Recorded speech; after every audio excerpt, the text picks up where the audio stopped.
disais, c'est un dispositif qui est déjà en agriculture.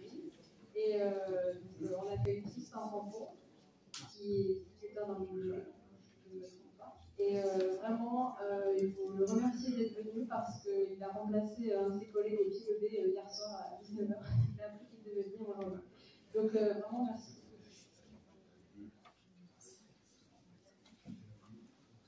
Bonjour. Le collègue que je remplace il est au sein d'une association avec moi, les Vignerons du Vivant en Beaujolais. C'est une association qu'on vient de monter autour d'un thème sur lequel on s'entend tous, c'est l'agroécologie. J'ai entendu Daniel le dire tout à l'heure, c'est pas un gros mot.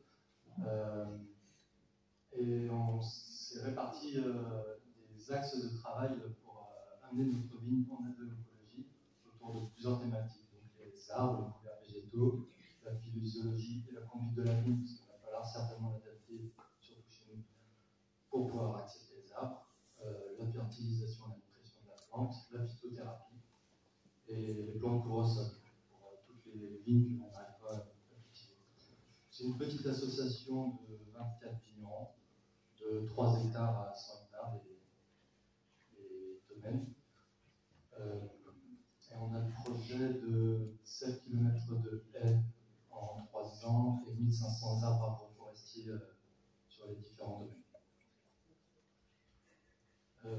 Donc non, parce que tout à travers ce prisme de l'agroécologie, mais aujourd'hui je vais vous parler des arbres, sujet qui nous maîtrise le mieux dans ces thèmes. Bon, ça c'est chez moi, c'est pas la photo dont je suis le plus fier, c'est l'année dernière quand j'ai récupéré la parcelle. Je suis d'abord issu du paysage, j'ai commencé ma formation par le paysage, mais je me suis vite rendu compte que je préférais faire de la gestion, de la création et de la dessinée. Donc issu de famille de vignerons, je suis revenu à la vigne. Et du coup, j'ai racheté la vigne à ma grand-mère pour me débarrasser du poids social, parce que réussir à planter des arbres, c'est pas accepté par tout le monde. Donc voilà, donc moi je suis d'abord venu aux arbres parce que j'aimais ça, mais après ça suffit pas pour planter et le justifier. Donc l'agroforesterie, on a trouvé plusieurs enjeux. L'excès de température chez nous pour essayer d'avoir des vins peut-être un peu moins alcooleux dans les années à venir. Embrisement, sur ma parcelle c'est le cas, les rameaux ils cassent assez facilement, donc si j'arrive à atténuer les bourrasques, ça peut m'intéresser. Pour ramener de la biodiversité, on voit qu'il peut y avoir du travail sur les parcelles. Les arbres vont m'aider, les haies vont m'aider à réintégrer la biodiversité.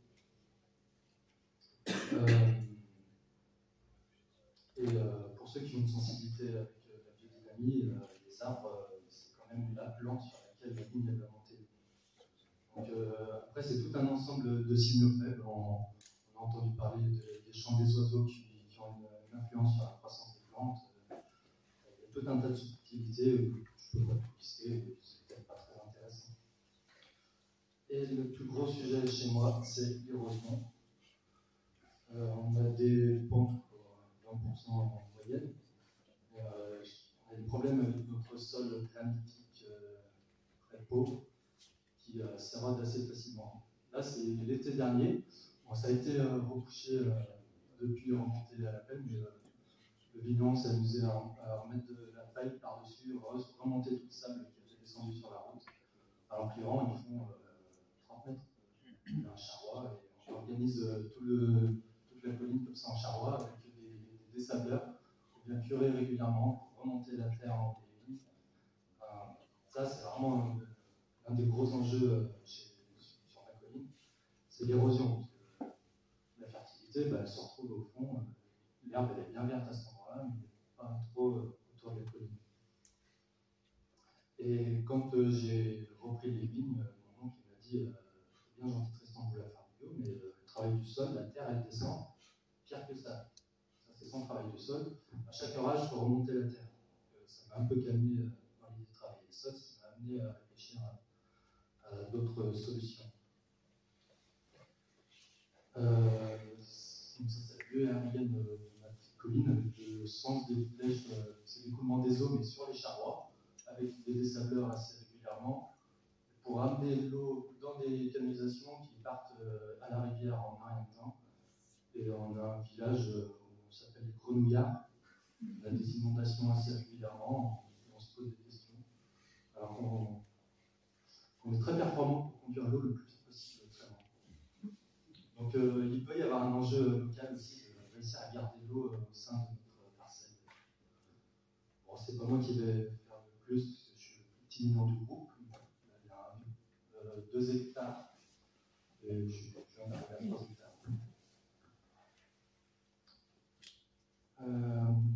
Voilà, ça c'est la base que j'ai utilisée pour réfléchir à mon projet. Donc, je me suis posé où étaient les zones naturelles qu'il fallait que j'arrive à relier. Donc, j'ai mis en vert les zones boisées et la ripisylve en bleu. Donc, ma parcelle qui se trouve vraiment là comme ça, il faut que j'arrive à la connecter à ces zones si je veux réussir à amener la biodiversité.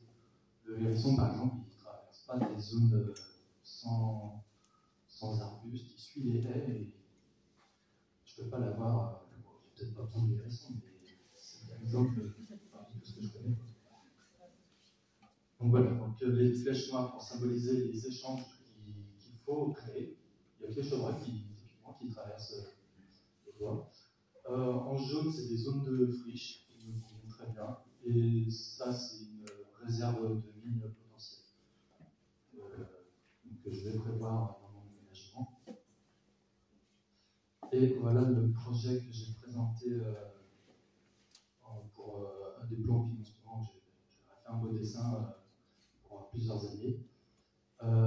Ce que j'ai réalisé l'année dernière, c'est en bleu, c'est ma petite parcelle de 5000 mètres en ligne intraparcellaire, entourée de haies, une grande haie brise-vent et brise-vito au passage au nord, et un retour à l'intérieur du morceau pour casser, parce que la pente tourne un peu, donc les vents, il faut les recasser à un moment donné.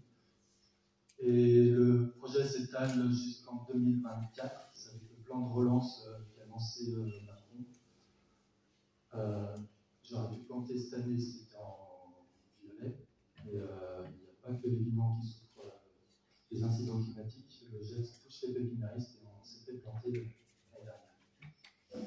Donc, à terme, j'ai arrivé à 1 hectare d'agroforesterie d'ici 2024, des plantes et aussi encore des jeunes arbres. Donc, j'ai fait toute ma trame pour relier mes bois à mes parcelles. J'ai essayé de ne pas bloquer en bas les flux d'air, parce que je ne vais pas geler ma vigne pour autant. C'est à prendre en compte aussi. Et je ne peux pas tout planter et qu'il y a déjà des zones qui s'en frichent. J'ai symbolisé des haies, j'ai appelé haies spontanées ou de Benjes, une technique d'un allemand, c'est de la régénération naturelle pour réussir à créer des haies mais sans intervenir.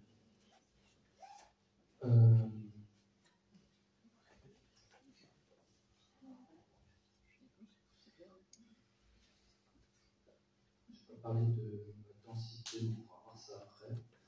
Donc le choix des essences, c'était une grande question. Bon, c'est quand même aidé par un canet pour réussir à les choisir.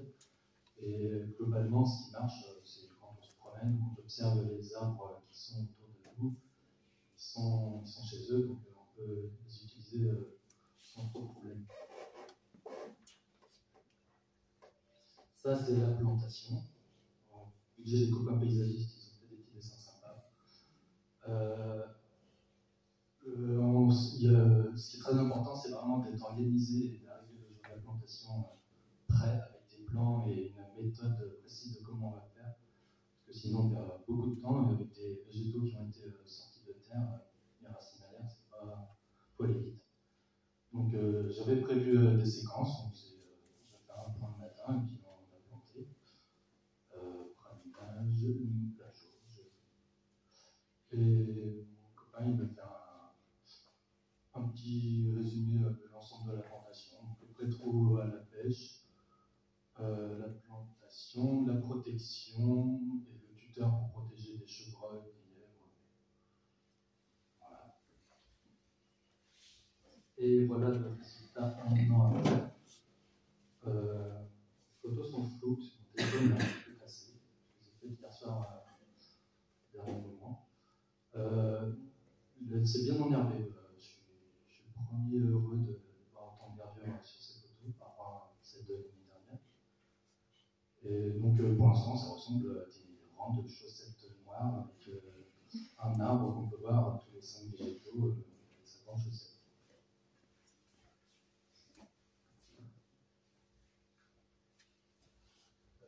Ce qui est intéressant, j'ai déjà observé cette année, c'est le ruissellement. Il y a coulé de l'eau de ma parcelle, mais il n'était pas marron. Elle devenait marron quand elle passait chez le voisin, mais il y a déjà eu un effet par le peu d'enherbement qui a marché. Ça suffit.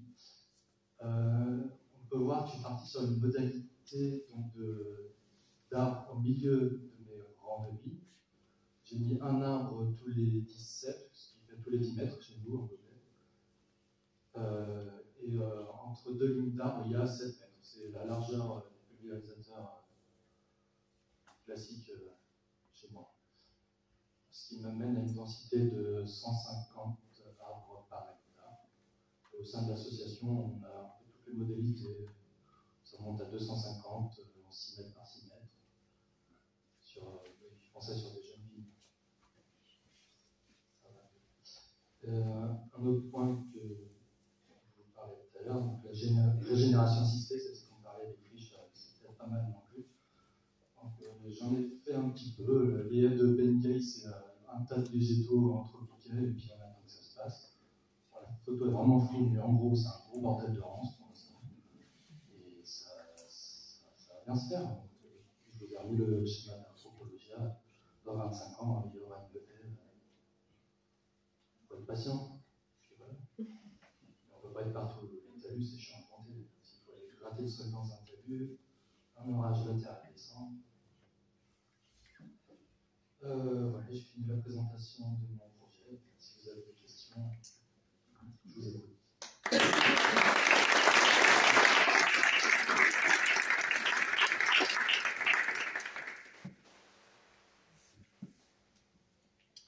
Question terre à terre, le coût à l'hectare. S'il y a une chose que je ne suis pas terre à terre, l'année dernière, pour 300 mètres de haies et 50 arbres agroforestiers, j'ai eu 2000 € de fourniture entre les végétaux, les protections et les tuteurs. Je n'ai pas compté mon travail du sol, l'arrachage, j'ai arraché de la vigne pour mettre des haies, je n'ai pas compté. Vous avez des aides là-dessus? En 2021, on n'a pas eu. Il y avait pas de plan de relance. Ouais, c'était avant le plan de relance. C'est toi qui nous as trouvé des aides au dernier recours en dernier moment, je crois. J'ai 30 centimes par. Et en surface déclarée, alors comment ça marche là? Eh ben, en Beaujolais, on n'a pas le droit d'avoir des lieux au milieu d'une parcelle. Donc le DG lui-même était dessus. Du coup, on a dû aller voir, bien sûr, enfin, discuter. Et on a fait l'inventaire de nos parcelles en parcelles de test. C'est comme ça qu'on s'en sort pour l'instant. Et réglementairement, maintenant, dans le plan de relance de soutien à l'agroforesterie et à la plantation des haies, on est obligé de descendre nos densités à 100 arbres par hectare. Moi, j'ai espacé mes arbres de 10 mètres à 14 mètres, mais ça va passer. On se plaignait un petit peu au début, puis après, il y a un truc, on ne sait pas trop comment ça va se passer. Dans 20 ans, les arbres, il va falloir les gérer.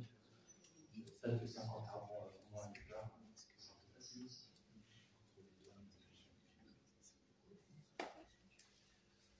La question que je me posais, les haies à planter, tu les imagines comment, en quelle allure, quelle mesure, quelle gestion aussi derrière? Sur les haies, c'est assez cadré dans ma tête, un peu plus trogné à hauteur d'homme, à 2,50 m. Je suis aussi en limite de propriété.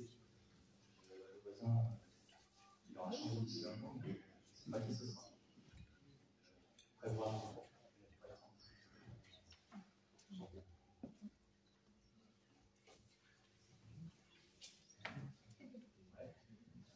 Du coup, l'accompagnement, c'est Arrosage 32 qui vous a suivi. Et enfin, jusqu'où ils ont été, je ne sais pas. Ils nous ont bien formés. Et après l'accompagnement, on n'a pas eu particulièrement. C'est un c'est la Chambre d'agriculture du Rhône qui nous suit pour lancer les dossiers et tout ça, mais ils m'attendent en même temps que nous. Technicienne bien arrivée dans le projet, donc tout ça un peu même. Et pour l'aspect du coup déclaration en test des parcelles, vous êtes obligé de faire des relevés particuliers dessus ou... Non, juste le numéro de la parcelle dans le fichier.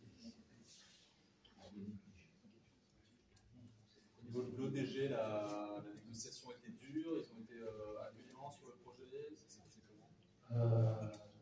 Je ne sais pas comment c'est reçu par l'ODG, mais la direction de l'ODG est vraiment très intéressée par ces projets novateurs.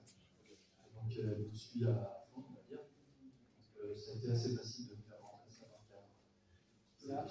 Si je peux juste apporter un complément, c'est avec Psychocert, dans le plan de contrôle, que les lignes sont interdites, C'est pas bon. Voilà, donc en fait, c'est juste que les contrôleurs de Psychocert qui passaient dans les parcelles voilà, avaient des questions sur quand ils contrôlaient ces parcelles-là et des manquements qui étaient donnés à ces vignerons. Alors c'est le tout début, hein, et donc l'ODG, dans l'état d'esprit que tu viens de donner, a négocié avec Psychocert la façon d'appréhender ça, et c'est comme ça que c'est géré aujourd'hui. Voilà. Mais ça marche. Vous allez m'aider si je dis une bêtise. Mais il y a eu, pour en avoir discuté après, il y en a autant. Non, mais finissez entre vous. Hein.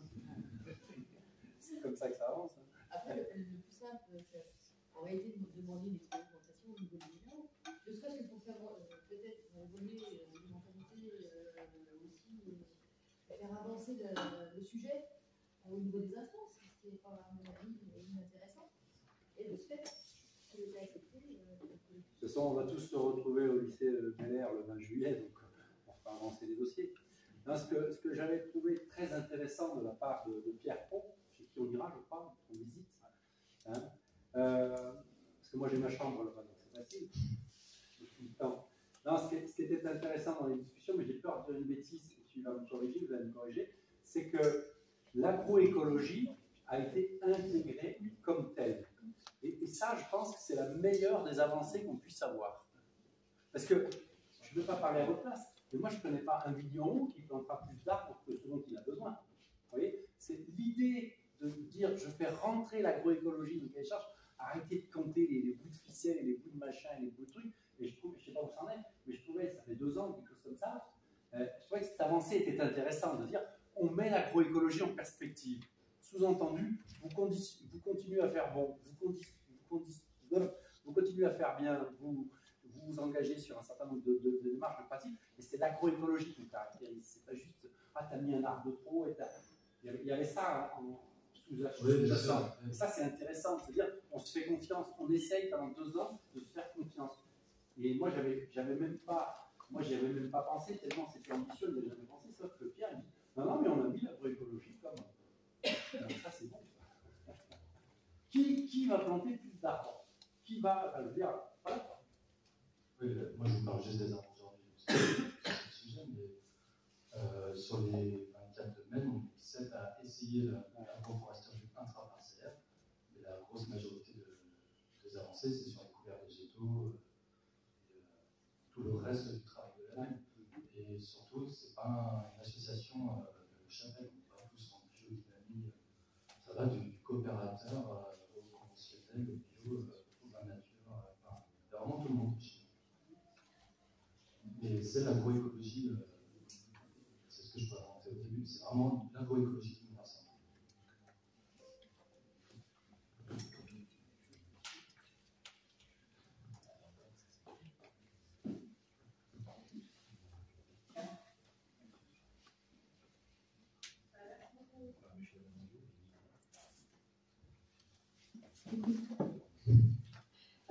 Du coup,